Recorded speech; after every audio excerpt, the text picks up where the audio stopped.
नमस्कार। खेत खजाना में आपका स्वागत है। आज सितंबर महीने की 16 तारीख है और दिन है मंगलवार।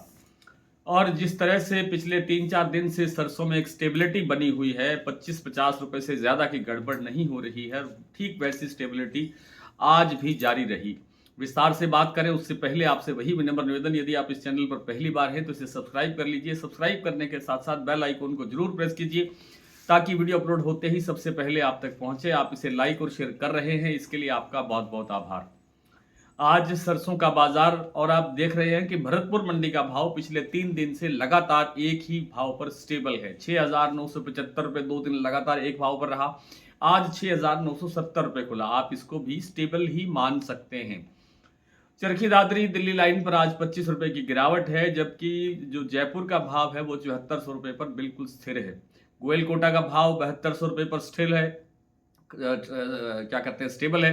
और जो सलोनी प्लांट है उसके अंदर आज सुबह बाजार सही स्टेबल खुलने के बाद दोपहर बाद में शाम को कह सकते हैं 25 रुपये की गिरावट दर्ज हुई है। दूसरी तरफ शारदा का जो प्लांट है वहां पर 50 रुपये भाव बढ़ा है। कल 7550 रुपये भाव था, 7600 रुपये है, जबकि बीपी आगरा का 7625 पर स्टेबल है। और जो अडानी के प्लांट है बूंदी और अलवर, वहां भी भाव पूरी तरह से स्टेबल है। मंडियों के भाव भी लगभग स्टेबल है, कहीं कोई नुकसान नहीं है, कहीं कोई बड़ा है तो 5-10 रुपये बढ़ा है और कहीं घटा है तो 5-10 रुपये घटा है। ना तो कोई बहुत बड़ी गिरावट आई है, न ही कोई बड़ी तेजी दर्ज हुई है।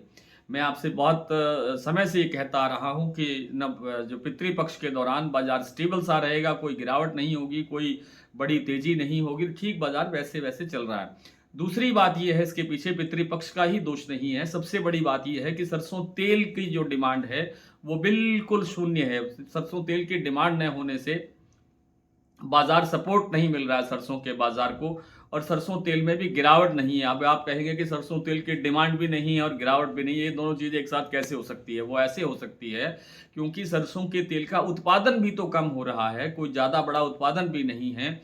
अब फिलहाल ठीक है कि जो बड़ी तेल कंपनियां हैं उनके पास ठीक ठाक स्टॉक है, लेकिन वो फ्री देने के लिए तो नहीं है।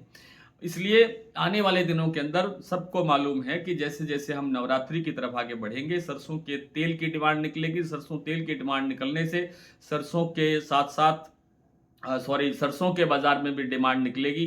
दूसरे जो तेल हैं जैसे पाम है, सोया है, मूंगफली तेल है, बिनोला तेल है, इन सब के अंदर भी बाजार सुधरने की प्रबल संभावना यहां से दिखाई दे रही है नवरात्र के आसपास। ये नहीं मैं कह रहा हूं कि अब से जब जैसे आप वीडियो आपके तक पहुंचेगा उस वक्त आप भाव देखना शुरू कर दो, भाव बढ़ जाएंगे, ऐसा नहीं होता। भाव कल भी नहीं बढ़ेगा, भाव बढ़ेगा इस सप्ताह के एंड में जाकर के, अंत में जाकर के। हो सकता है रविवार को, शनिवार को, शुक्रवार को आपको कुछ ना कुछ सुधार देखने को मिल सकता है, लेकिन बाजार में बड़ी गिरावट की गुंजाइश नहीं है, ये आप सब जानते हैं। आइए कुछ प्लांटों के और कुछ मंडियों के भाव आपसे साझा कर लेते हैं। आज जैसा मैंने आपको बताया कि भरतपुर मंडी का भाव 6,970 रुपये खुला। उसके बाद जो जयपुर का भाव है वो आपने देखा कि पूरी तरह से 7400 रुपये पर स्टेबल चल रहा है, उसमें कोई परिवर्तन नहीं हुआ है। दिल्ली 7325 रुपये, कल 7350 रुपये भाव था। आज चरखी दादरी का भाव 7300, अलवर 7050 से 7100 रुपये, बरवाला 6675 रुपये, हिसार 7150 रुपये, मोरेना मंडी 6,950 रुपये, ग्वालियर 7,000 रुपये, खैरतल 7,000 रुपये, टोंक मंडी 6,830, नेवई मंडी 6,850, सिवानी मंडी 6,600, नडबई 6,970, खेरली मंडी 7,000।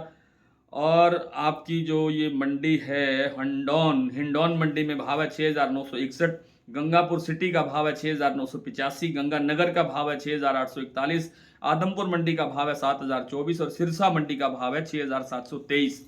शारदा प्लांट में 7600 रुपये का भाव है, बीपी आगरा 7625, गोयल कोटा 7200, सलोनी के जो सभी सेंटर्स हैं उनमें 25 रुपये गिरावट के बाद भाव है 7,975 रुपये। जबकि जो अडानी के जो प्लांट हैं अलवर और बूंदी, अलवर में 7300 रुपये और बूंदी में 7350 रुपये का भाव पूरी तरह से स्टेबल है। तो आज इतना ही, कल आपसे फिर मुलाकात होती है, तब तक के लिए नमस्कार।